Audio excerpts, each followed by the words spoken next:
Bonjour à tous. Bonjour, bonjour. Alors, vous êtes déjà une petite trentaine. On va laisser les gens arriver progressivement. On est déjà ravis de vous avoir tous, ceux qui sont déjà pile à l'heure. Je suis avec Olivier Bernarda, Bernarda, que vous connaissez déjà bien pour la plupart. Avant de se présenter l'un et l'autre, je vous propose d'attendre 30 petites secondes que les retardataires finissent par arriver. Je vois que ça continue de nous rejoindre au compte-gouttes. Bonjour Joseph.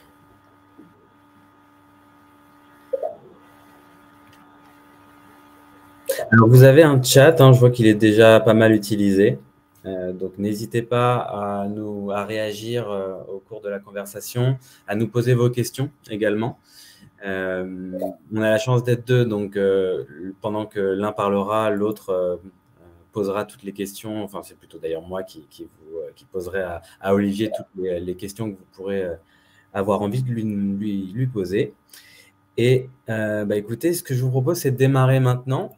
Merci Olivier de participer, d'être venu pour ce webinaire. Donc, je pense il va vraiment intéresser tous nos conseillers présents. L'objet, c'est de faire un tour d'horizon des EHPAD, essayer de comprendre ce qui s'est passé déjà et quelle est la réalité du marché suite au scandale de début d'année. Je vais revenir rapidement après ta présentation sur les faits et essayer de comprendre quel est l'avenir de ce produit-là. Est-ce qu'il est juste entre parenthèses? Est-ce qu'il y a une tendance lourde qui peut faire qu'on peut être inquiet des investissements EHPAD, ou est-ce qu'au contraire, ça reste selon toi un dispositif tout à fait viable? On va essayer de répondre à cette question-là tout au long de la présentation. Pour commencer, est-ce que tu veux dire deux mots sur toi et peut-être ta société pour comprendre d'où tu parles et témoigner ta légitimité à parler du sujet? Je pense que ça va intéresser parce qu'il y a peut-être des conseillers qui ne te connaissent pas encore, donc ça vaut le coup que tu te présentes en deux mots. Déjà, bonjour à toutes et tous. Ravi d'être parmi vous ce matin pour parler d'un sujet un peu plus d'actualité. Merci Mathieu pour l'invitation et l'organisation de cette visio. Donc, je suis Olivier Bernarda, directeur commercial du groupe Consulteam, un groupe que vous connaissez peut-être plutôt historiquement sous la marque Serenissimo. Alors, on a changé de nom depuis maintenant quelques mois parce qu'on a diversifié nos activités. Mais comme vous savez certainement, notre métier, on va dire, principal depuis maintenant 27 ans au contact de nos partenaires CGP, c'est la location meublée sous bail commercial en résidence service, et particulièrement, historiquement, en résidence médicalisée. On peut même dire que c'est même nous, notre groupe, via notre PDG Benjamin Niquez, il y a 27 ans, qui a initié la vente à la découpe de chambres en résidence médicalisée. C'est un produit qu'on a beaucoup commercialisé historiquement sur le marché du neuf. Le marché du neuf, on en parlera tout à l'heure, est plus limité pour des raisons d'autorisation d'ouverture qui sont moins nombreuses. Et aujourd'hui, on en commercialise beaucoup plus sur le marché secondaire. Donc, c'est un sujet que l'on connaît extrêmement bien. Et c'est pour cela qu'on est ravis d'intervenir auprès de vous ce matin pour faire un point sur le marché de l'EHPAD. Merci. Alors, petit rappel des faits, on a eu au 26 janvier 2022 la parution d'un livre qui s'appelle Les Fossoyeurs, dont vous avez forcément dû entendre parler à la radio, dans les journaux, peu importe, de Victor Castanet, qui témoignait de maltraitance, de défauts de défauts sur le plan humain et opérationnel dans différents EHPAD gérés par la société Orpea. Suite à quoi il y a eu une enquête menée par le gouvernement, par l'IGS et l'IGF, et un rapport est sorti le 26 mars, 2 mois après, validant, confirmant ces manquements, et suite auquel la ministre Brigitte Bourguignon a décidé de porter plainte au nom de l'État contre la société Orpea. Ma première question, Olivier, elle va être la suivante. Est-ce que Orpea est un cas isolé et serait éventuellement voilà, le mouton noir du marché des gestionnaires des résidences médicalisées, ou est-ce que c'est un bouc émissaire dans un marché, sur un marché qui en fait globalement a plusieurs manquements chez plusieurs acteurs? Déjà, ce qu'on peut dire, enfin, il faut clairement exprimer qu'on ne peut pas nier aujourd'hui l'évidence, parce qu'il y a quand même eu des éléments écrits. Il y a également eu un reportage que tu n'as pas évoqué, qui a été assez complet sur France 2, complément d'enquête avec Élise Lucet. Alors des accusations qui sont particulièrement ciblées sur les gestionnaires qui sont les plus gros sur ce marché. Vous savez que c'est un marché qui est extrêmement concentré en termes d'exploitation. Vous avez, en tout cas pour ce qui concerne les EHPAD privés, 3 gros groupes aujourd'hui qui monopolisent une très grosse partie des EHPAD privés. Ces 3 groupes sont Orpea, Korian et Domusvie. Ce sont des exploitants qui exploitent plusieurs centaines de résidences chacun, et on est sur un marché ultra concentré. Sur le reste du marché, vous avez des exploitants plus petits en termes de taille, entre un EHPAD pour les plus petits et 70-80 EHPAD pour les plus gros des petits exploitants, je dirais. Donc, premier message qu'il ne faut pas nier l'évidence, il y a clairement eu sur le plan de l'accompagnement des locataires, enfin des personnes âgées dépendantes, des manquements, également sur le plan de l'encadrement, sur le plan du service rendu, également sur le plan de la communication avec les familles, ça on ne peut pas nier. Moi, le message que je voulais faire passer ce matin, c'est tout de même qu'il ne faut pas généraliser à l'ensemble des exploitants du marché. On les connaît très bien chez Cernissimo, les exploitants, et vous en avez certains avec lesquels on travaille depuis de nombreuses années également, pour lesquels on a vraiment des certitudes sur la qualité du travail rendu. Alors c'est vrai qu'historiquement, notre groupe travaille avec Orpea, avec Korian également.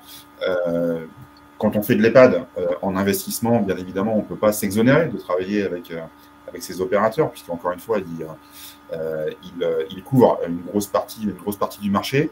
Mais si on veut aujourd'hui, on verra tout à l'heure, continuer à s'intéresser à ce support d'investissement qui a de vraies qualités, et si on veut le faire de la manière la plus éthique possible, eh bien, il existe aussi des exploitants qui ont une appréhension peut-être de leur métier un peu différente des exploitants que j'ai cités tout à l'heure.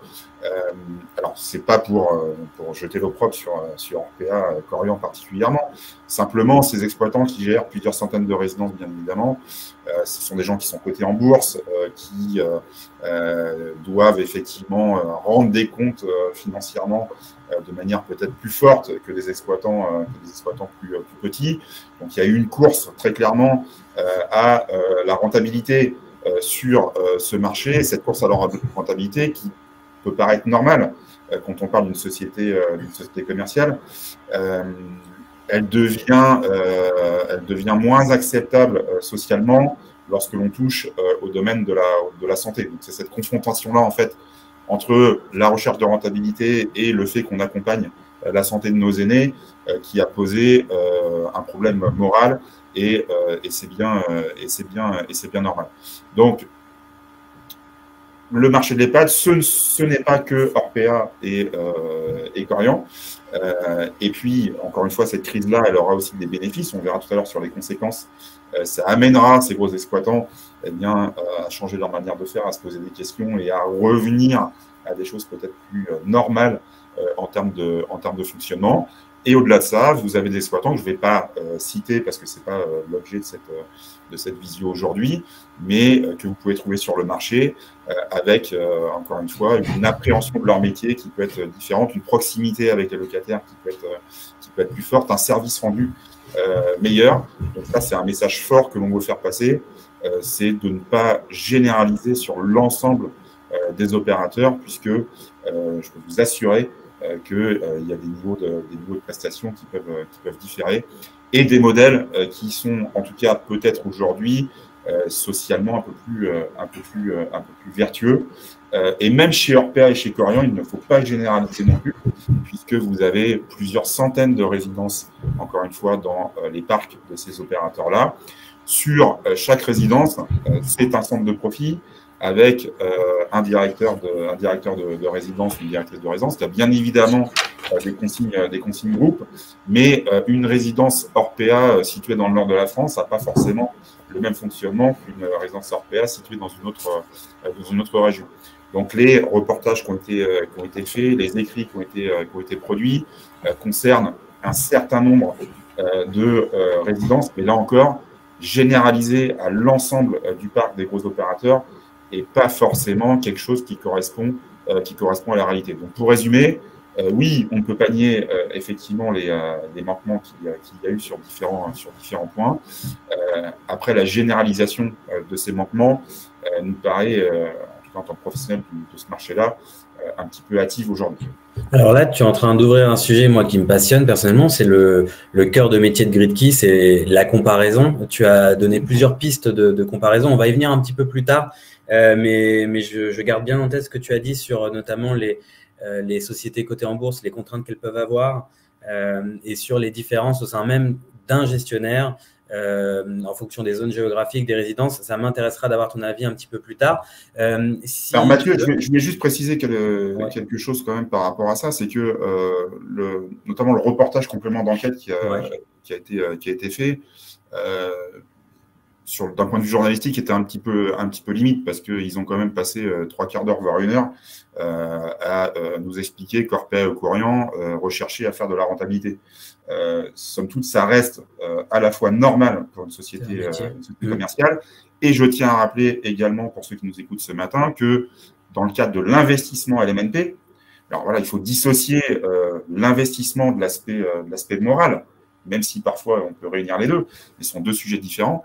Dans le cadre d'investissement LMNP, il est quand même une bonne nouvelle, quoi qu'il arrive, qu'un exploitant soit profitable et gagne de l'argent, parce que je rappelle que c'est le locataire des propriétaires investisseurs et des clients de nos partenaires CGP, et ce locataire, pour qu'il puisse payer des loyers sur le long terme, et c'est un des avantages de cet investissement, c'est qu'historiquement, on en verra tout à l'heure, on a une sinistralité qui est extrêmement faible, voire zéro sur le paiement des loyers. Pour ce faire, il faut que les exploitants ils soient quand même profitables. Alors après, la question, c'est jusqu'où? Et la deuxième question, c'est est-ce que moralement, c'est acceptable? Mais ça, c'est une question que je vais te poser aussi juste après qu'on fasse un petit crochet sur l'historique des EHPAD. C'est la viabilité, la durabilité du modèle. On y vient juste après, si tu veux. Je voudrais juste que tu nous rappelles, en tant qu'expert, tu as commencé à le faire en préambule en présentant ta société, l'apparition des EHPAD. Quand est-ce que ça a commencé? Pour quelles raisons? Est-ce qu'il y a des alternatives aux EHPAD? Quelle est la part de privé-public sur ce marché-là? En fait, aujourd'hui, quel rôle tiennent les EHPAD par rapport à dans cette mission qui est de s'occuper de nos aïeux? Voilà. Alors, comment ça a commencé? Ça a commencé grosso modo dans les années, au milieu des années 90. Historiquement, le marché de la résidence médicalisée, qui ne s'appelait pas comme ça à l'époque, était quasiment exclusivement tenu par le public et la sphère associative. Bien évidemment, à partir des années 90, une réflexion a commencé à se poser. Vous connaissez les problématiques de vieillissement de la population,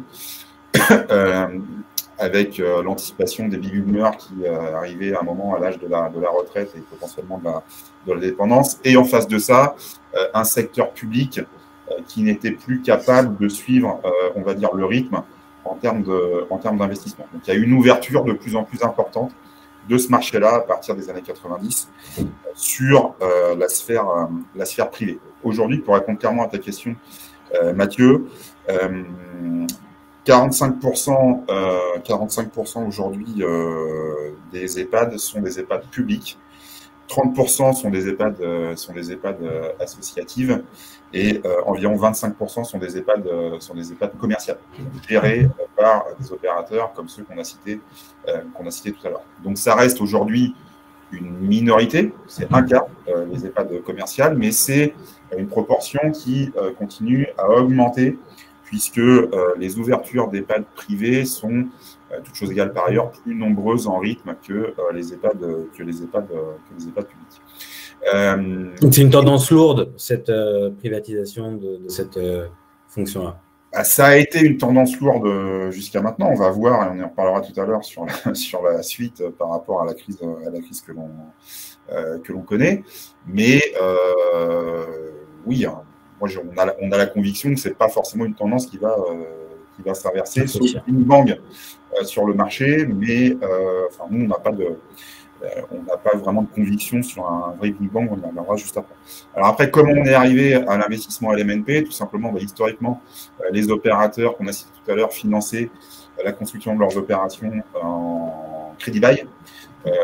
Crédit bail, c'est un système qui coûtait à l'époque relativement cher, et en fait, on est arrivé à leur faire envisager la vente à la découpe de leurs produits EHPAD contre le paiement bien évidemment d'un loyer aux investisseurs propriétaires, mais ce qui rendait forcément le modèle plus intéressant pour eux, puisqu'ils passaient de financement en crédit qui coûtait entre 8 et 10% au paiement de loyer sous forme de rentabilité à hauteur de 5-6% à l'époque, donc c'était forcément plus intéressant pour eux, et c'est à partir grosso modo de 1995-1996 qu'on a commencé à commercialiser sur le marché des biens en résidence médicalisée. Donc historiquement beaucoup sur l'immobilier neuf, puisqu'il y avait des autorisations d'ouverture qui étaient à l'époque extrêmement nombreuses. Les plus belles années en termes de sortie d'EHPAD chez Serenissimo, c'est quasiment une vingtaine d'EHPAD par an sur le marché du neuf, et puis on n'était pas les seuls opérateurs, bien évidemment.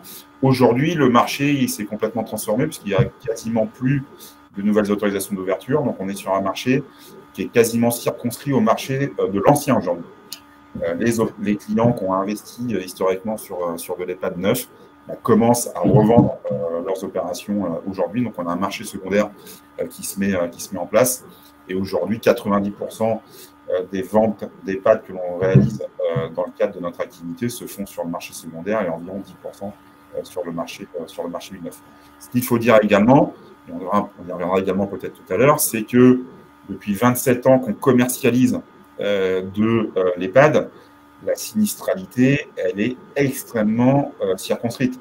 C'est-à-dire que je n'ai pas en mémoire de retard particulier de paiement de loyer depuis 27 ans sur la totalité des résidences EHPAD que l'on a commercialisées. Les renouvellements de baux, ils se passent de manière tout à fait correcte. Il peut y avoir quelquefois, parfois, même relativement régulièrement, des écrêtements de loyer, mais au pire avec des retours au loyer d'origine, quand on connaît les rentabilités auxquelles on a vendu ces produits d'investissement, quand on connaît le panorama du marché de l'épargne aujourd'hui, c'est des choses qui restent quand même extrêmement intéressantes pour les investisseurs.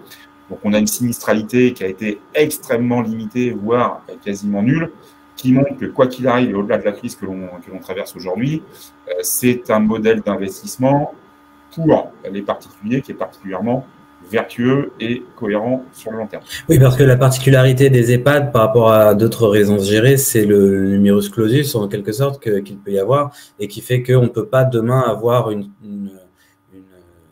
surreprésentation de résidences médicalisées comme le risque pourrait être avéré en étudiant ou en EHPAD ou en senior, par exemple, parce que là, sur ces dispositifs-là, en revanche, il n'y a aucune restriction en termes de quantité de résidences. Notamment, effectivement, c'est le seul marché immobilier qui est complètement régulé. Donc, je vous rappelle que pour ouvrir un EHPAD neuf aujourd'hui, il faut conclure une convention tripartite entre l'Agence régionale de santé, l'exploitant et le conseil départemental, et que cette convention tripartite avait soumise effectivement à l'autorisation des ARS, donc Agence régionale de santé, et une autorisation d'ouverture, elle n'est donnée que si on a un besoin qui est clairement identifié sur la zone sur laquelle on donne l'autorisation. Ce qui aboutit à des taux de remplissage, je crois, autour de 95%. Enfin, c'est assez énorme, même supérieur sur les gros opérateurs. Donc, on a la particularité en EHPAD de remplir quasiment à 100% et de remplir surtout de manière immédiate. C'est-à-dire que le jour quasiment le jour où on inaugure la résidence, eh bien, le lendemain, on est quasiment déjà complet en termes de remplissage. Donc, la montée en charge est extrêmement rapide, ce qui n'est pas du tout le cas des autres secteurs d'investissement en immobilier gérés, notamment la résidence senior, produit sur lequel on sait que la montée en charge en termes de remplissage, elle se fait sur plusieurs années. D'accord. Je te laisse. Tu voulais ajouter quelque chose? Non, vas-y, je te laisse. Ok. Donc, merci pour ce tour d'horizon. On a entendu plusieurs déclarations de la part de Madame Bourguignon au sujet de ce qui allait être fait dans la suite. Donc, on sait que par la suite, on sait déjà qu'il y a énormément de contrôles en cours de résidences, d'ailleurs pas que chez Orpea, de la totalité des gestionnaires. Il va y avoir un contrôle notamment des subventions versées à ces EHPAD. Un des énormes griefs faits à Orpea, c'est justement l'allocation des subventions, non pas au quotidien, donc aux dépenses courantes de la résidence, que ce soit humain ou opérationnel, mais au contraire pour dégager du bénéfice et donc augmenter les rentabilités. Donc, il va y avoir un énorme contrôle là-dessus. Je pense a priori, cet état de fait et un petit peu l'ambiance générale sur le marché des EHPAD va conduire à une grande rigueur et peut-être davantage de dépenses, même que celles demandées jusque-là, pour être sûr d'être dans les clous et s'éviter un second scandale de ce genre.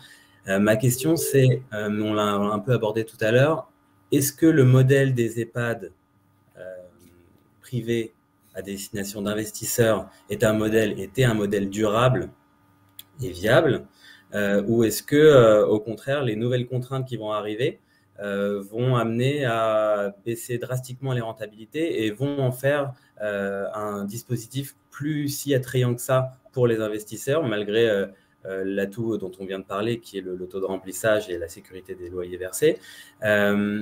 Toi, qu'en penses-tu qu'il y a une vision transverse? C'est vraiment pour ça que je suis content de t'avoir là, c'est de pouvoir avoir l'avis de quelqu'un qui ne vend pas que des EHPAD, loin de là. Quelle vision as-tu? Vas-tu continuer à proposer des EHPAD? Vas-tu mettre le dispositif en pause, le temps de voir ce qui va se passer? Que recommanderais-tu à tous nos conseillers investisseurs qui investissent pour eux-mêmes ou pour leurs clients qui sont là en train de t'écouter? Alors déjà, si on repart du début, la première question à se poser, c'est est-ce qu'il y a d'autres solutions pour l'accueil de nos aînés dépendants? Ça, c'est la première question. On vend beaucoup de choses. L'EHPAD, c'est terminé, il ne faut plus en faire, etc. Moi, j'aimerais qu'on réponde quand même à cette question. Est-ce qu'il y a une solution alternative? On a la certitude et la conviction dans le groupe Consulteam, pour bien connaître ce marché-là, qu'il n'y a pas vraiment de solution alternative. J'ai bien écouté le débat présidentiel hier soir, pendant lequel le sujet de l'EHPAD a été traité. Alors d'un côté, on nous dit qu'il faut nationaliser ce secteur d'activité.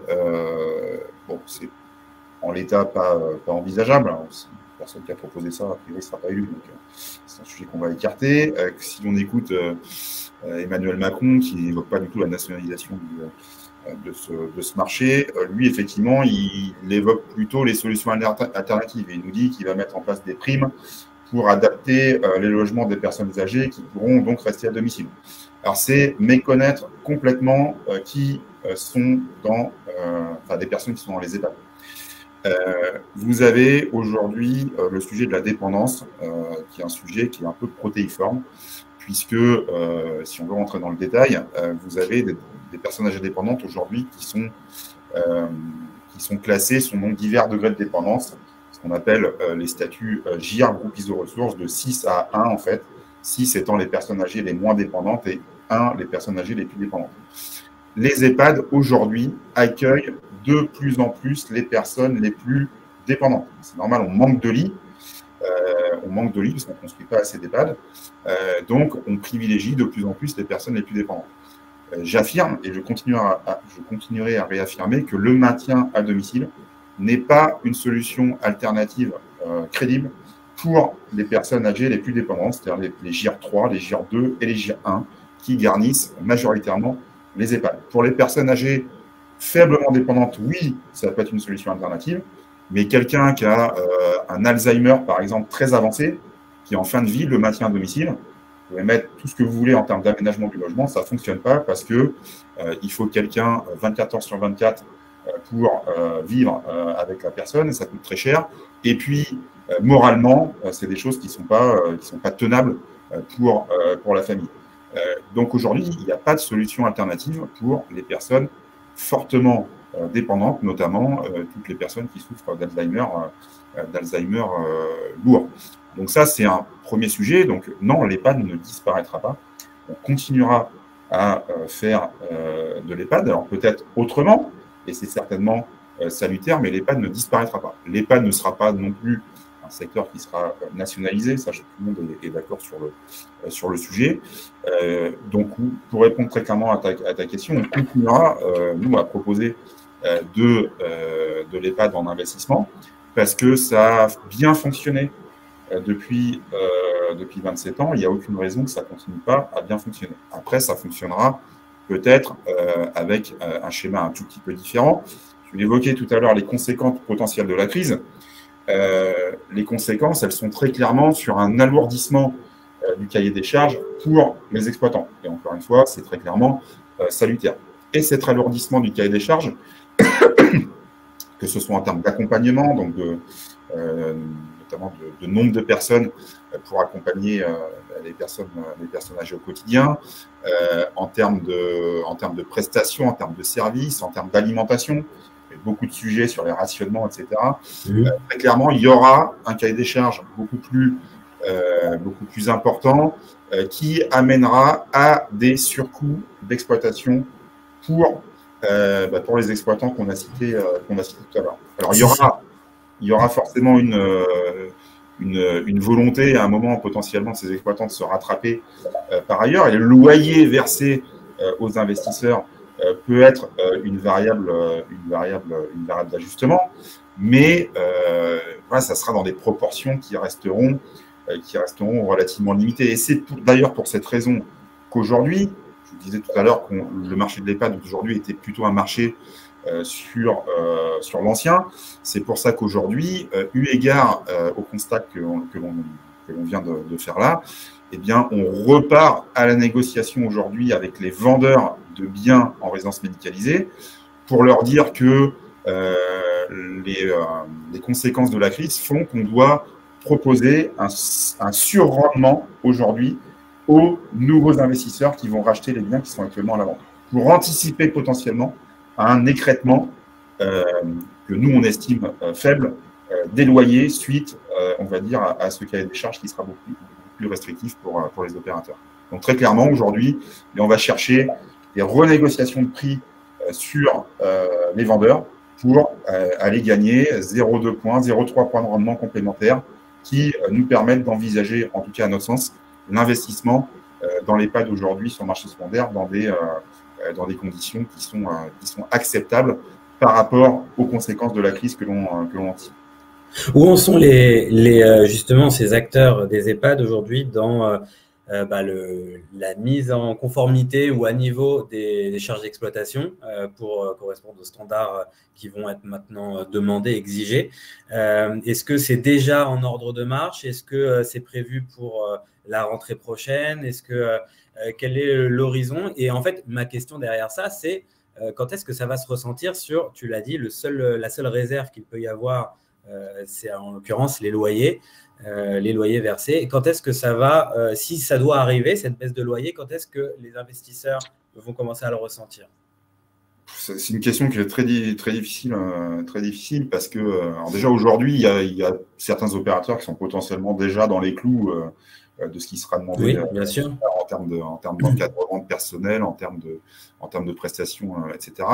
Aujourd'hui, il est encore trop tôt pour matérialiser parce qu'il y a un rapport qui a été rendu, il y a un travail qui va être fait, bien évidemment, pour aboutir dans les prochains mois à bien peut-être un nouveau cahier des charges pour les opérateurs privés sur leur fonctionnement au quotidien. Donc aujourd'hui, il est trop tôt, bien évidemment, pour contextualiser et puis peut-être pour budgétiser l'impact de ce qui va être demandé aux opérateurs. Alors après, attention, pour les spécialistes qui nous écoutent, ils savent que le loyer qui est versé aux investisseurs, c'est une charge qui est relativement faible pour les exploitants, puisque ça ne pèse que 15 à 20% maximum de leur chiffre d'affaires. Donc, la majorité des charges d'un exploitant de résidence médicalisée, ce n'est pas le loyer qui est versé aux investisseurs. C'est justement les charges de personnel, etc. Donc, le loyer, en fait, pour un opérateur d'EHPAD, est une variable d'ajustement beaucoup plus faible que sur les autres marchés. En résidence senior, le loyer, c'est 35 à 40% du chiffre d'affaires. En résidence de tourisme, c'est 40 à 45%. En étudiant, ça va jusqu'à 60%. Donc là, le loyer est une variable d'ajustement qui est beaucoup plus forte. Donc, c'est pour ça qu'on a la conviction que l'impact potentiel de cette crise sur les rendements sera peut-être existant, et ce n'est pas tout à fait une certitude. Et s'il est existant, ça sera dans des proportions qui sont faibles, parce que la charge du loyer pour l'exploitant par rapport à son chiffre d'affaires, elle est extrêmement limitée. Par ailleurs, les niveaux de rendement aujourd'hui qui sont offerts sur le marché secondaire en résidence médicalisée sont déjà suffisants, je dirais, pour amortir un potentiel choc, entre guillemets, sur le rendement. Aujourd'hui, on a des EHPAD qui sont commercialisés à 4, 4,10, 4,20, 4,30 de rendement. Même si vous écrétez le rendement de 0,2 ou de 0,3. Ça reste mieux que plein d'autres investissements. Vous restez à 3,8, 3,9, 4, souvent avec des baux renouvelés, très souvent avec des baux qui sont nets de toute charge, de tous travaux, il n'y a que la taxe foncière.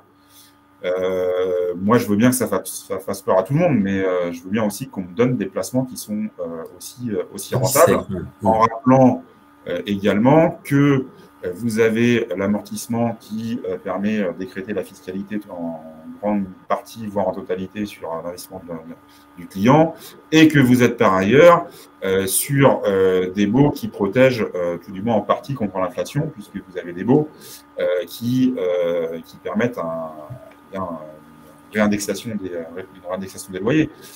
Donc, on conservera, quoi qu'il arrive, un couple rendement-risque qui est particulièrement attractif pour les investisseurs, et c'est pour ça qu'on n'a pas du tout la volonté chez Sermissimo, maintenant chez Constructim, d'arrêter l'investissement dans l'EHPAD, parce que ça a bien fonctionné, ça continuera à fonctionner.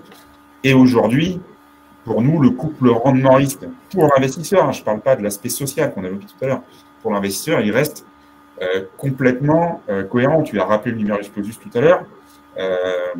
On rappelle également que les baby boomers aujourd'hui, ils arrivent à l'âge de rentrer en EHPAD, et que les perspectives qu'on a sur ce marché, elles ne sont pas à 5 ou 10 ans, elles sont à 30, 40 ou 45 ans. On sait que le manque qu'il y a aujourd'hui, dans 40 ans, il sera toujours là. Donc décemment, on ne sortira pas de ce marché-là aujourd'hui. On l'assume complètement. Tout ce qui est sorti aujourd'hui dans le livre, dans la presse, à la télévision, etc., très clairement, ce n'était pas vraiment une surprise pour nous, que ce soit en termes de recherche de rentabilité des gros opérateurs sur l'exploitation, en termes de transfert d'autorisation d'ouverture, on en reparlera peut-être juste après. Tout ça, c'est des choses qu'on envisage de manière structurelle depuis de nombreuses années. Ce n'était pas une surprise, et bien évidemment, ça ne changera pas du tout notre positionnement sur ce marché-là. Moi, on reste tout à fait fiers aujourd'hui de ce qu'on a vendu en résidence médicalisée. D'ailleurs, je mets au défi quiconque de nous présenter des investisseurs qui sont positionnés sur des résidences médicalisées vendues par Serenissimo à l'époque, qui sont mécontents de leur investissement. Ils ont toujours touché leur loyer en temps et en heure. Les baux se sont renouvelés, et pour ceux qui veulent revendre, via nos structures de revente à B2S, ce sont des biens qui se revendent plutôt très facilement et avec des prix plutôt en ligne avec les prix d'acquisition. Donc, encore une fois, il est important, même si aujourd'hui c'est compliqué de le faire dans le contexte actuel, de décorréler l'aspect social et moral qui est extrêmement important, bien évidemment, dans les investissements également. Et ça, on y a répondu tout à l'heure. Il faut le décorréler de l'aspect purement investissement. Voilà, aujourd'hui, on a laissé aucun investisseur sur le carreau avec un investissement en résidence médicalisée. Et ça, il faut quand même le rappeler, il faut quand même le dire. Bah, tu fais bien. C'est pour ça qu'on t'a invité. C'est pour justement sortir du zoom médiatique qu'il y a en ce moment et qui ne vient pas de nulle part. Je peux rajouter quelque chose, excuse-moi de te couper, oui, mais dans toute crise, il y a des opportunités. S'il y a peut-être un moment pour lequel il faut s'intéresser à l'investissement EHPAD, c'est peut-être aujourd'hui, parce que comme je vous l'ai dit tout à l'heure, on est dans une zone aujourd'hui qui est plutôt à la faveur des acheteurs versus les vendeurs, notamment particulièrement sur le marché secondaire. Donc, vous commencez à le voir pour ceux qui sont partenaires du groupe Consulting sur le marché secondaire. Vous voyez qu'on a d'ores et déjà des renégos de prix qui peuvent être dans des proportions parfois assez importantes et des rendements complémentaires qu'on est capable d'offrir aux investisseurs et qui viennent, entre guillemets, prendre en compte la prime de risque complémentaire qu'on envisage. Mais encore une fois, un écrêtement des loyers qui ne sera pas forcément une réalité. C'est une hypothèse. Mais en tout cas, aujourd'hui, on a accès à des rendements qui peuvent être plus importants. Et vous avez accès sur le marché secondaire aujourd'hui aussi à des opérateurs qui ne sont pas les opérateurs qu'on a cités tout à l'heure et qui peuvent également être plus faciles à présenter à des investisseurs particuliers, puisque c'est des opérateurs qui ont totalement été épargnés par la crise actuelle médiatique. Alors, c'est vraiment très intéressant ce que tu dis. On a plein de conseillers qui utilisent GridKey, notre plateforme, et qui font des EHPAD dessus, où tu as toi-même des conseillers que tu as retrouvés dans le chat qui ont l'habitude de proposer ces solutions, mais qui peut-être sont confrontés à des objections lourdes de la part de leurs clients actuellement du fait de l'actualité. Donc, j'ai envie de te dire qu'on va peut-être aborder un nouveau sujet qui va peut-être sur lequel tu vas peut-être avoir un mot à dire, qui est comment répondre objectivement aux craintes de la part des investisseurs sur cette fois-ci la démarche, la gestion et la manière de s'occuper de nos aïeux dans ces résidences-là, qui est en fait la partie morale, une partie quasiment aussi importante, voire même plus importante que la rentabilité en bout de course que on peut promettre à un investisseur, puisque ces sujets-là sont tellement sensibles qu'aujourd'hui, quelle que soit la sécurité, le couple rendement-risque que tu peux proposer à ton investisseur, dans la situation actuelle, il n'est pas prêt à s'engager dans un investissement qui fait malheureusement les gros titres pour de mauvaises raisons. Donc là, aujourd'hui, tu as en face de toi plein de conseillers qui ont l'habitude de proposer ces types de résidences. Comment tu pourrais les aider à analyser le marché et à choisir leur résidence de manière à convaincre leurs clients qu'il y a derrière un acteur sérieux qui va prendre soin des personnes qui habiteront ces EHPAD-là et que du coup, il n'y a pas de raison de se censurer sur cet investissement-là. Déjà, la bonne nouvelle de la crise, c'est que les gros opérateurs privés qu'on a cités tout à l'heure sont tellement sous le feu des projecteurs aujourd'hui, et ça continuera dans les prochains mois, que les phénomènes déviants devraient être normalement très réduits, voire complètement éliminés. Donc ça, c'est quand même la bonne nouvelle de cette crise. On rappelle que dès le 27 mars, il y avait déjà 250 résidences hors PA à contrôler, mais pas que. Ça concernait tout type de gestionnaire.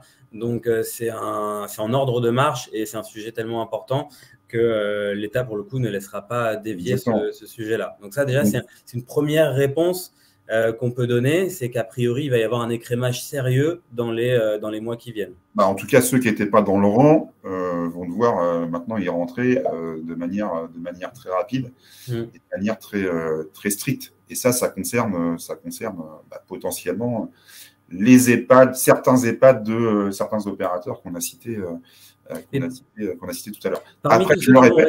Parmi tous ceux qui vont rester, quels sont les indicateurs que tu vas regarder? Toi, si tu devais juger comme ça sur pièce. Là, on sort un peu de l'aspect moral, puisque notre métier chez Consulteam, c'est de proposer, grosso modo, quand même un investissement périn pour l'investisseur particulier et donc le client de nos partenaires CGP.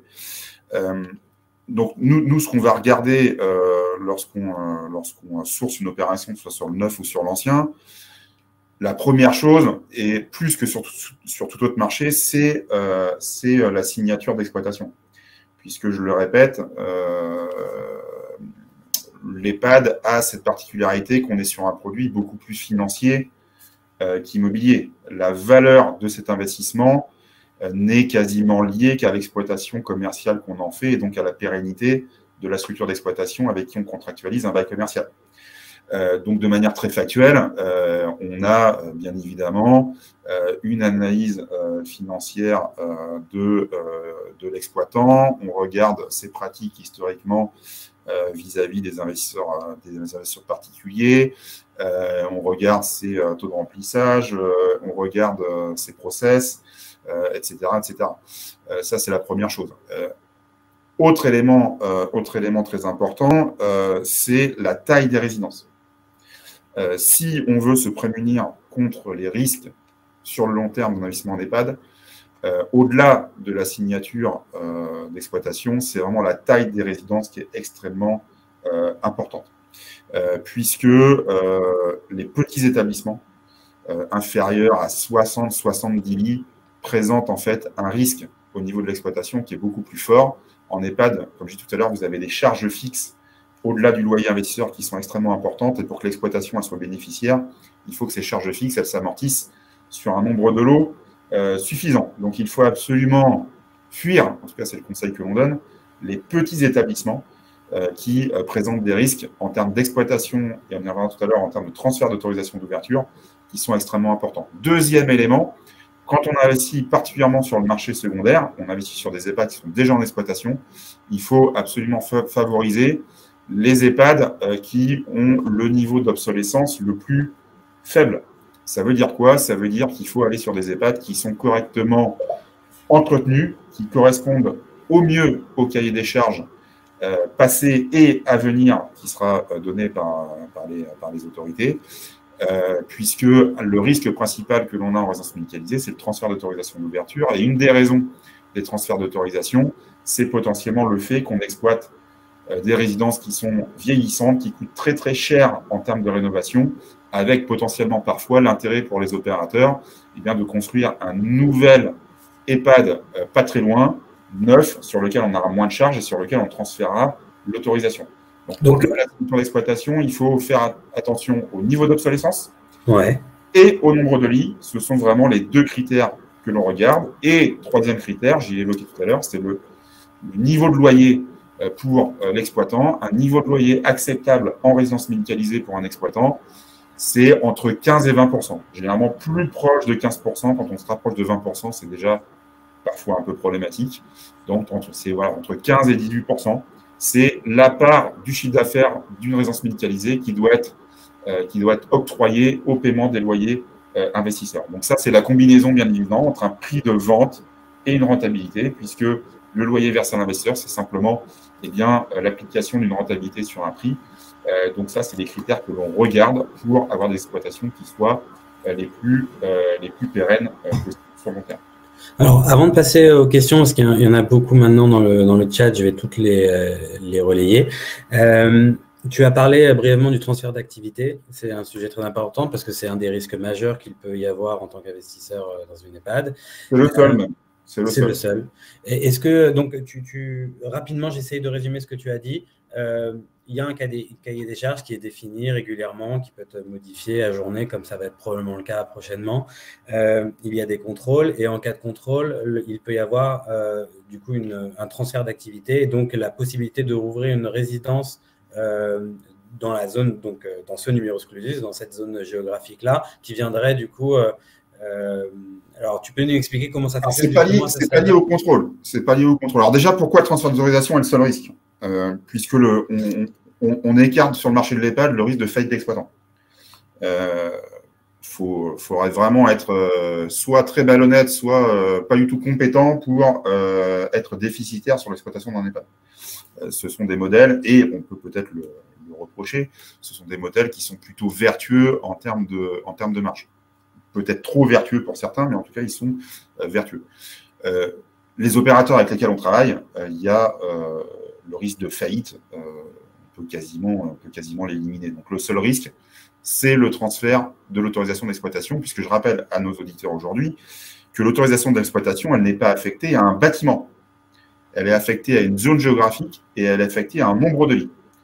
Et telle une licence 4 pour un bar, eh bien, on peut la bouger, cette autorisation, d'un bâtiment à un autre. Donc, le seul risque que l'on a en EHPAD, c'est que l'exploitant, un jour, il prenne l'autorisation qu'il y a sur un bâtiment pour la transférer sur un autre bâtiment. Et si on va plus loin dans l'analyse, il n'y a que deux seules choses qui peuvent pousser un exploitant à faire ça. La première chose, et je fais le lien à ce que j'ai dit tout à l'heure, ce sont des regroupements d'autorisation. C'est un opérateur qui a sur une zone géographique délimitée peut-être 3 autorisations de 25 lits chacune. Et il va les regrouper sur un seul centre de profit de 75 lits. Et pour cela, il va peut-être acheter un terrain et construire une nouvelle résidence. Pour avoir un seul centre de profit et avoir, on va dire, un amortissement de ses charges fixes sur une seule résidence pour être plus rentable. Donc, c'est pour ça qu'il faut absolument fuir les petits établissements. La deuxième raison qui peut pousser un opérateur à transférer son autorisation, et on en a eu la matérialisation effective lors du reportage d'Élise Lucet, complément d'enquête, sur une résidence, en l'occurrence, exploitée par Domusvie, qui était une résidence qui était complètement obsolète, puisqu'il n'y avait pas, notamment, un espace douche par chambre. C'était des espaces douches qui étaient partagés. Et c'est notamment ce qui a poussé l'exploitant à transférer son autorisation, parce qu'on était sur un bâtiment qui était pas assez bien entretenu, pas assez au bout du jour, donc un bâtiment obsolète, donc qui n'était plus lié aux standards d'exploitation actuels, qui était trop cher potentiellement en travaux de rénovation. Et là, il y a eu un transfert d'autorisation. Donc, il faut faire des choses qui sont bien entretenues, avec un niveau d'obsolescence faible, un nombre de lits suffisant, et de cette manière, eh bien, on va éviter au maximum les risques de transfert d'autorisation. Je tiens quand même à l'information de nos partenaires la chose suivante, c'est que l'on commercialise depuis 27 ans de l'immobilier d'investissement en résidence médicalisée. Ça représente, je pense, grosso modo 350 résidences médicalisées qu'on a commercialisées en toute transparence, puisqu'on a l'habitude d'être transparent chez Consultim. On a eu un seul transfert d'autorisation sur 350 résidences. Donc, c'est un risque qui est relativement maîtrisé. Et encore, ce transfert d'autorisation, il vient d'arriver. Et les conséquences pour les investisseurs ne seront pas forcément extrêmement graves, puisque nous sommes aux côtés des investisseurs pour trouver des solutions de reclassement du bâtiment, pour essayer de donner une seconde vie à ce bâtiment en termes locatifs. Et on est notamment en discussion actuellement avec les autorités politiques locales pour, je dirais, le recyclage de ce bâtiment. Donc oui, les transferts d'autorisation, ça peut exister. Ça reste extrêmement rare sur le marché, malgré ce qu'on veut bien dire. En tout cas, si on respecte les critères que j'ai évoqués tout à l'heure.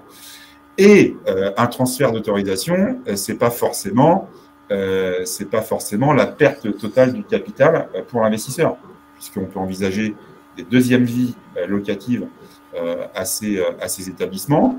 Et puis, par ailleurs, parfois, vous avez des EHPAD qui sont positionnés sur des emplacements qui font que, quoi qu'il arrive, on conservera une valeur immobilière. Donc, il y a aussi cet aspect-là des choses à matérialiser. Et il faut rappeler également que les rentabilités qui sont offertes aujourd'hui sur ce type de produits et les baux commerciaux qui sont offerts permettent d'isoler des rentabilités nettes de charges, nettes d'impôts et nettes d'inflation qui sont extrêmement cohérentes par rapport au risque qui est embarqué sur ce type d'investissement.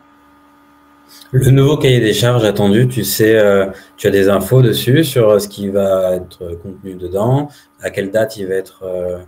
Le rapport, les premiers rapports ont été rendus, là. Il y en a d'autres qui sont en cours.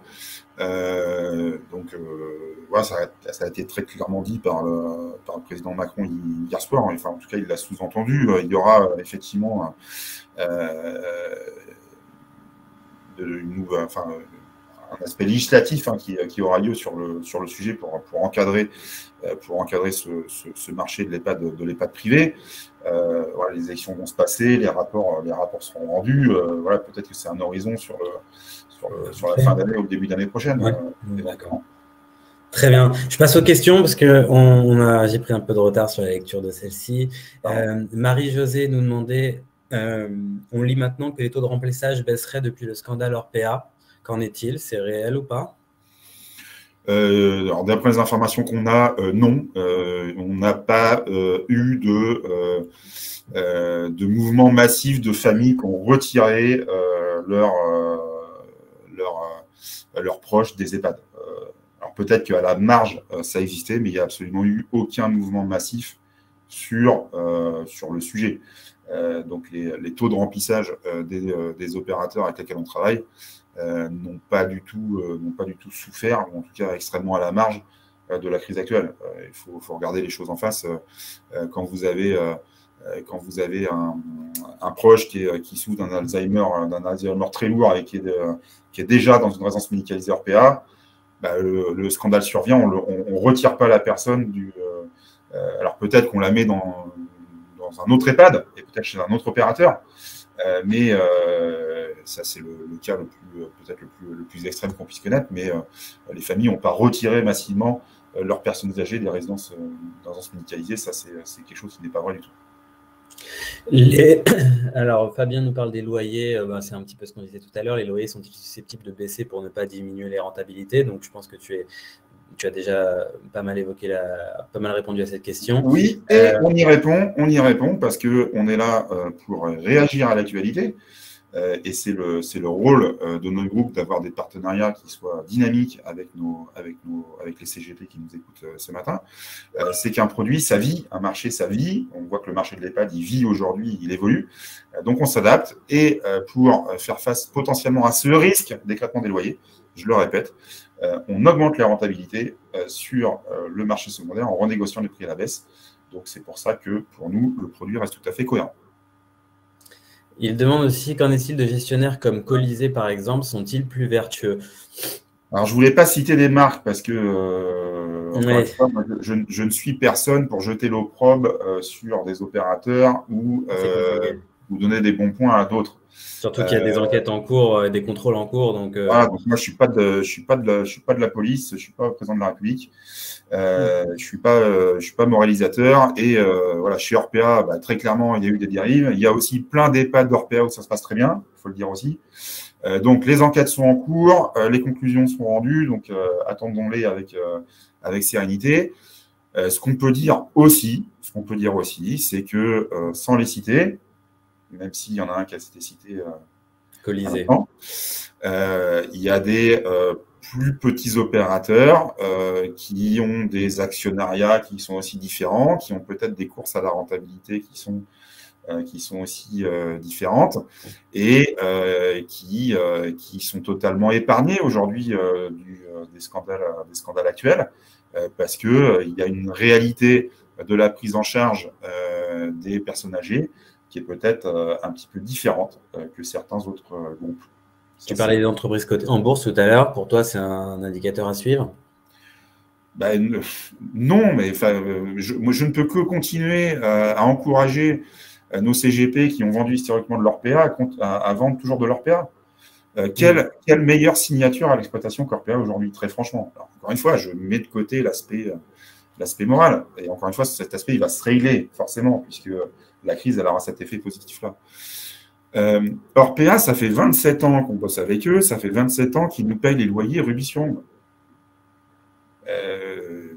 Je vais pas commencer à critiquer Orpea. Ils ont fait, en tout cas par rapport à nous et aux investisseurs qui nous ont fait confiance, ils ont fait le job sans problème. Ça ne règle pas tous les problèmes, et tous les problèmes qu'on a évoqués ce matin, mais je ne sais pas, il faut quand même le dire. Quand vous avez un CGP qui conseille un investisseur particulier pour préparer sa retraite, avoir des revenus complémentaires, la rentabilité, quand on fait le bilan 20-25 ans après, on voit que tout s'est bien passé, c'est quand même une valeur ajoutée qu'on a apportée aux investisseurs. Donc aujourd'hui, ces opérateurs comme Orpea, Corian, ils vont réagir, ils réagissent, ils vont rentrer dans les clous pour les résidences où ils n'étaient pas. Et je ne peux que continuer à encourager nos CGP à s'intéresser à ces opérateurs-là qui offrent des perspectives financières qui sont solides, donc des perspectives en termes de paiement de loyer qui sont solides, une diversification de leurs risques qui est solide aussi, puisqu'ils ont plusieurs centaines de résidences. Voilà, en termes de contrepartie locative aujourd'hui, ça apporte des garanties qui sont quand même extrêmement fortes. Donc, il ne faut pas quand même jeter le bébé avec l'eau du bain. Et l'aspect moral, il est très important. Donc, acte. Et cet aspect moral, il va se régler petit à petit dans les prochains mois avec les nouvelles normes, le nouvel encadrement, la nouvelle législation. Ouais, les contrôles et les nouvelles normes. Très bien. Véronique nous pose une question aussi à laquelle on a déjà répondu. Quel est le point de vue des personnes seniors et de leur famille sur la situation? Avez-vous ressenti une baisse du taux d'occupation? Donc, le taux d'occupation, on a dit pas visible, Véronique. Le point de vue des personnes seniors et de leur famille, peut-être peut-être as-tu des retours d'investisseurs c'est très intéressant. Ça, c'est très intéressant parce qu'on a eu plein de témoignages, mais pas que chez Consulting, parce qu'on a été beaucoup appelés sur ce sujet-là. Mais il y a eu également des témoignages dans la presse, des témoignages sur les réseaux sociaux de familles qui avaient des personnes chez Orpea ou chez Corian et qui ne se reconnaissaient pas du tout dans les reportages qui ont été faits. Donc, c'est pour ça qu'il ne faut pas généraliser. Très clairement, il y a eu des problématiques, il y a eu des abus qui vont se traiter, mais on a aussi eu des témoignages positifs chez des petits opérateurs, chez des opérateurs plus gros aussi. En tout cas, aujourd'hui, il n'y a pas de mouvement, de fond sur des familles, encore une fois, qui retirent leurs aînés des résidences médicalisées. Il faut dire aussi qu'il y a des procédures collectives en cours de certaines familles contre certains opérateurs. Attendons les conclusions de ces procédures en cours. Voilà, les deux existent. Après, voilà, je ne pense pas qu'il faut aller sur une généralisation. Et quand même, je reviens sur ce sujet-là pour rassurer, si besoin était, nos auditeurs ce matin, c'est qu'on peut dire tout ce qu'on veut. Je vous le répète fermement, il n'y a pas d'alternative aujourd'hui sérieuse à la résidence médicalisée pour les personnes fortement dépendantes. Donc ça, c'est quand même une réalité qu'il faut rappeler. Alors, Nicolas, les surcoûts d'exploitation, pareil, c'est une question sur les loyers. C'était vraiment une question qui tenait à cœur, je pense, à pas mal de conseillers. Les surcoûts d'exploitation vont-ils se répercuter sur les loyers? Donc, on y a répondu. C'est envisageable, mais c'est peut-être moins une certitude que ce qu'on pouvait s'imaginer nous tous. C'est envisageable. C'est envisageable, mais peut-être pas dans les proportions qu'on imaginait. Encore une fois, le loyer, c'est 15% du chiffre d'affaires d'un exploitant. C'est quoi le reste de la répartition du chiffre d'affaires? Pardon? La répartition du chiffre d'affaires? Alors, la répartition du chiffre d'affaires, alors les charges de personnel, je pense que c'est au moins 40%. D'accord. Donc, vous avez 15% de loyer. Le reste, c'est des charges de structure, de fonctionnement, de fourniture, etc. Mathieu Martineau, le label EHPAD est rattaché aux gestionnaires et non aux investisseurs. C'est peut-être le principal risque aujourd'hui et demain. Domus Vie fait du mal au marché pour être copié par d'autres. Je ne peux pas commenter ce type de choses. Question suivante. Pierre Faure, la baisse commencée depuis plusieurs années du pouvoir d'achat des personnes âgées ne devrait-elle pas avoir un impact important sur leur capacité à régler des coûts de séjour très importants? Ça, c'est une bonne question. C'est une bonne question. C'est une bonne question à laquelle on a une réponse qui est extrêmement claire. Pas très drôle, mais après, les réponses claires, elles ont le mérite d'être claires. En fait, aujourd'hui, les EHPAD, vous avez une baisse de la durée d'hébergement des personnes âgées en seniors, une baisse extrêmement forte. Je l'ai dit tout à l'heure, comme on manque de lits, on s'adresse de plus en plus à des personnes qui sont fortement dépendantes. Donc, la durée de séjour, elle baisse. Elle était, il y a quelques années, de plus de 30 mois, même 36 mois. Elle est aujourd'hui de 20 mois, puisqu'on accueille de plus en plus des personnes qui sont vraiment en fin de vie. Et ça renforce le fait que je vous dis qu'il n'y a pas de solution alternative. Donc, en fait, il n'y a pas de sujet du financement du coût de l'EHPAD aujourd'hui pour les personnes âgées, parce que l'EHPAD, si on prend au mois le mois, ça coûte cher, mais malheureusement, ça coûte cher pendant pas très longtemps. C'est-à-dire qu'en moyenne, un EHPAD dans le privé, ça coûte 3 000 € par mois. 3 000 € par mois, en moyenne sur 20 mois, ça coûte 60 000 €. Quand vous additionnez la pension retraite, même si elle n'est pas très importante de la personne âgée, les aides qu'il peut y avoir de la part de l'État, la capacité qu'a la personne âgée à liquider une petite partie de son patrimoine pour faire face au coût de l'EHPAD.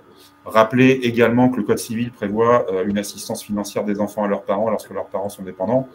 Et d'ailleurs, quand on envoie un dossier locatif à un opérateur privé d'EHPAD, la première chose qu'ils demandent, ce n'est pas l'invit d'imposition de la personne âgée, c'est l'invit d'imposition des enfants, parce qu'ils savent que ce sera eux qui paieront la note si besoin. Et quand vous rajoutez tout ça, en fait, il n'y a aucune problématique de financement pour les personnes âgées, en tout cas pour la plupart d'entre elles, de leur séjour en EHPAD. Jean-Claude nous demande quelle est la réindexation du loyer quand on revient au loyer d'origine.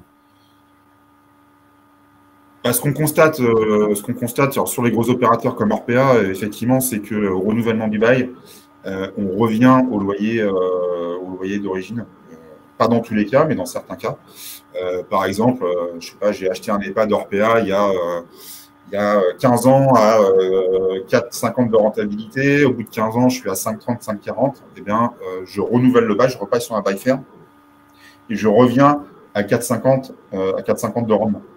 Et je repars sur une nouvelle indexation. Parce que, comme vous le voyez, ça, c'est le droit public. Sur un bail commercial, il est réindexé. Alors, je mets plutôt en EHPAD sur l'indice de prestation d'hébergement, sur le coût de la prestation d'hébergement des personnes âgées dépendantes, qui est un indice qui réplique plus ou moins l'inflation. Donc ça, c'est une certitude. Mais encore une fois, est-ce que c'est grave? Moi, si mon banquier me proposait aujourd'hui un produit qui rapporte du 4% net de charge, net de fiscalité, un produit réindexé et qui me dit dans 15 ans, on écrète votre rendement, on revient à 4%, moi, je signerai dès demain. C'est juste des choses qu'il faut expliquer aux investisseurs. Et sur un horizon d'investissement de 15, 20 ou 30 ans, c'est des choses sur lesquelles vous n'avez pas 36 000 équivalents sur le marché de l'épargne. Ça, il faut quand même le rappeler. Simplement, il faut évoquer ce type de risque avec les investisseurs. Lionel nous demande qui supporte le poids financier du personnel soignant? C'est en grande partie l'opérateur. Je dis en grande partie parce que c'est lui qui paye bien évidemment les salariés de l'EHPAD. Alors bien évidemment, une partie des subventions d'État sont fléchées sur cet aspect-là. Mais sinon, c'est l'opérateur privé qui supporte ce coût. Tu as une idée de la part que représentent les subventions dans le chiffre d'affaires Alors, c'est un sujet qui est très complexe. C'est un sujet qui est très complexe parce qu'il y a plusieurs. Dans ce qui est facturé au locataire, il y a plusieurs parties. Il y a l'hébergement, il y a le soin, il y a la dépendance. Les subventions sont fléchées sur différents éléments à des niveaux qui sont différents. C'est un sujet qui est très très compliqué.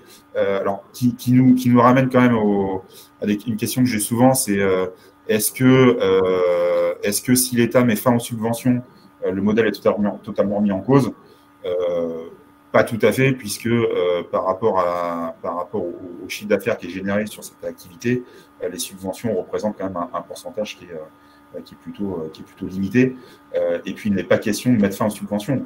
Il est question de renforcer le contrôle sur ces subventions. Et c'est bien heureux, mais il n'est pas question de mettre fin aujourd'hui. Bien sûr. Il faut quand même rappeler que si le marché privé de l'EHPAD c'est largement développé, c'est parce que le public n'a pas pu suivre, notamment en termes financiers. Et c'est encore le cas aujourd'hui. Donc ça nous fait dire, bien évidemment, qu'on ne peut pas complètement faire table rase du passé et que les EHPAD privés qui représentent aujourd'hui 25% des lits, elles ne disparaîtront pas de toute façon du jour au lendemain. Patrice nous demande quels opérateurs, par exemple, sont plus simples à présenter. Donc, tu as répondu un petit peu, c'est pas tant par opérateur que par résidence, finalement. Parce qu'il peut y avoir une résidence en fait, vous avez deux approches. Vous avez une approche, si vous allez sur l'aspect moral. Si vous allez sur l'aspect moral, appelez Gritty ou appelez Consulting, on vous répondra. Sur des choses qui sont plus faciles à présenter parce que il y a des modèles qui sont peut-être un peu plus vertueux, en tout cas à l'heure actuelle, sur le sujet. Après, si je prends l'aspect risque, l'opérateur le plus facile à présenter aujourd'hui sur l'aspect risque, c'est Orpea ou Corian. C'est ceux qui présentent le risque de défaut le plus faible. C'est factuel. Et si on veut faire un couple des deux, eh bien, en fait, si je t'écoute bien depuis une heure, ça va être de regarder ces opérateurs qui ont en général des rentabilités et une fiabilité exemplaire, et ensuite d'aller regarder résidence par résidence. Eh bien, qu'en est-il du cahier des charges, du respect de ce cahier des charges et faire son choix, cette décision. Ce qu'il faut dire aux clients aujourd'hui, pour répondre à l'objection, c'est que ces sujets-là, ils vont se régler. De toute façon, il n'y a pas d'autre solution. Ils vont se régler parce que moralement et socialement, c'est plus acceptable, et c'est l'effet positif de cette crise. Donc, les pouvoirs publics prennent en main, on le voit très clairement, le sujet. Ça m'a été abordé hier pendant le débat présidentiel, donc on voit que c'est un sujet qui est important pour eux. Donc, cette question morale, elle va de toute façon se régler. Alors après, à quel horizon, je ne le sais pas, mais il va se régler. Marie-Josée nous repose la question du transfert des autorisations et du risque encouru. Donc, on a répondu à ça, de risques principaux, les regroupements d'autorisations ou l'obsolescence des bâtiments. Là aussi, on peut se dire que déjà dans le neuf, toutes les résidences qui vont sortir dans les mois qui viennent vont a priori, qui vont être commercialisées, j'entends, vont être mises au goût du jour en termes de normes suite à ce qui s'est passé. Donc là aussi, peut-être, Olivier, on peut se dire que les opérations prochaines vont... Oui, et puis quand même rappeler aussi que alors, faut attendre le résultat, encore une fois, des enquêtes en cours, mais on peut pas parler de maltraitance généralisée. Enfin, j'entends des choses qui sont quand même hyper exagérées. Les EHPAD, historiquement, sont contrôlés par les agences régionales de santé. C'est une obligation pour conserver les autorisations d'exploitation. Donc, s'il y avait vraiment eu des déviances extrêmement fortes, elles auraient quand même été déjà clairement identifiées. Qu'il y ait eu des problématiques, ça c'est une certitude. Mais voilà, il faut pas non plus surréagir à l'actualité. Dire aussi que, comme on touche à l'accompagnement de nos aînés, forcément, il y aura toujours un écart entre potentiellement la qualité de la prestation qui est rendue par l'opérateur et l'attente des familles. Ça, c'est clair. On ne s'occupera jamais assez bien de notre mère, de notre père qu'on met en EHPAD. Et par ailleurs, je le rappelle également, chez un opérateur comme Orpea ou Corian, vous avez plusieurs centaines de résidents, vous avez plusieurs milliers, voire dizaines de milliers de personnes qui travaillent au quotidien dans les EHPAD. vous pouvez avoir à la marge des aides-soignantes qui sont moins compétentes que d'autres, qui sont moins investies dans leur travail, qui rendent une prestation qui soit moins bonne aussi. Ça, c'est quelque chose qu'on ne pourra de toute façon jamais éviter. Donc, il faut faire attention à ça aussi. On touche à un marché qui est extrêmement sensible et on n'aura jamais, de toute façon, un degré de satisfaction à 100%, c'est impossible. Michael te demande quel est le rendement cible espéré pour un EHPAD dans l'ancien. Alors aujourd'hui, ça va dépendre de deux choses. Ça va dépendre de l'exploitant, plus ou moins gros, et ça va dépendre du fait qu'on soit sur un bail renouvelé ou pas. Si on est sur un bail renouvelé, forcément, on offre une perspective qui est plus forte à l'investisseur, donc la renta, elle est plus faible.